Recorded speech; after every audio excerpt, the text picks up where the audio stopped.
So magandang umaga ulit mga kalupa sa mga naghahanap ng farmland dito sa Calawag, Quezon. Mayroon tayong binibenta dito na ang sukat is 3 has at siya ay 80% flatland. Siya po ay clearing na, ayan, pero may mga natitira pa pong mga hardwood po. So yan po yung barangay road niya. Ang kagandahan nga po nito is kabilaan po yung property. Pinagkagitnaan po siya ng kalsada. So ito pong lugar ay mabuhay po sa tubig. Unlimited po yung mga water po dito. Access po niya ganun. So ayan po, makikita niyo naman po dyan. Ayan po yung pinanggagalingan ng tubig ng barangay. Wala pong problema sa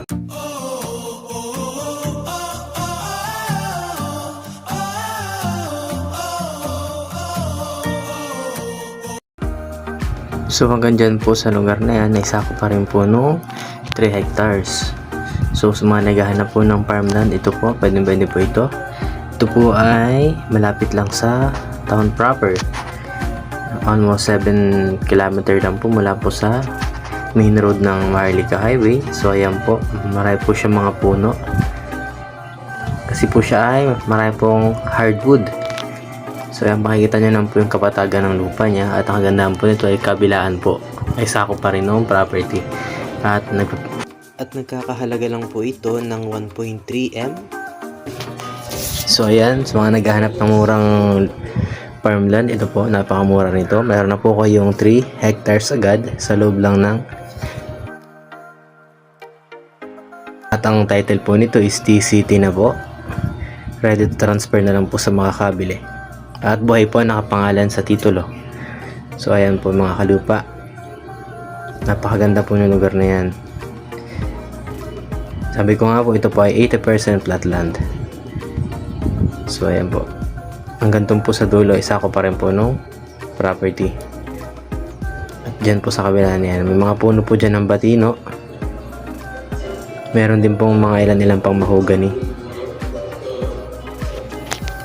So yun mga kalupa, sa mga gusto mag-inquire dito sa property na to, ay ilalagay ko dito sa video ko yung contact number ko na available sa WhatsApp at saka sa Viber.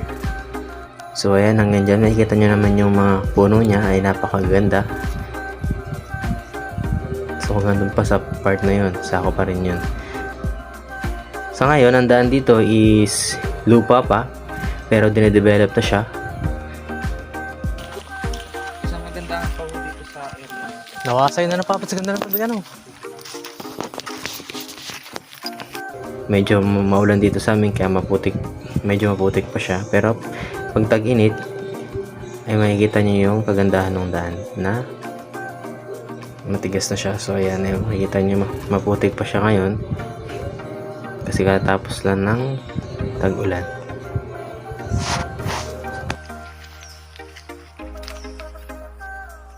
Hanggang baba po.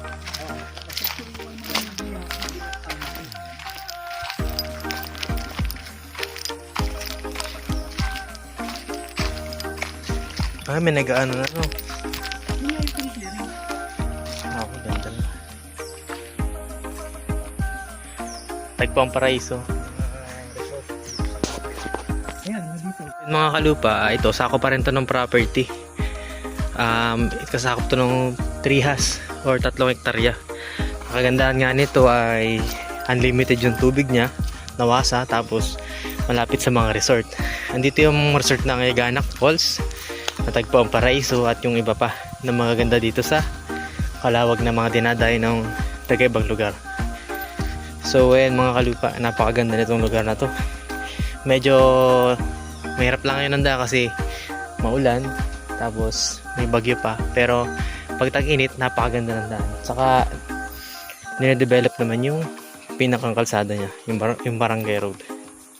Tapos ang kagandahan nito, buhay ang nakapangalan sa titulo, TCT title, saka 80% flatland. So hanggang doon pa mga kalupa, sako pa yan ng property.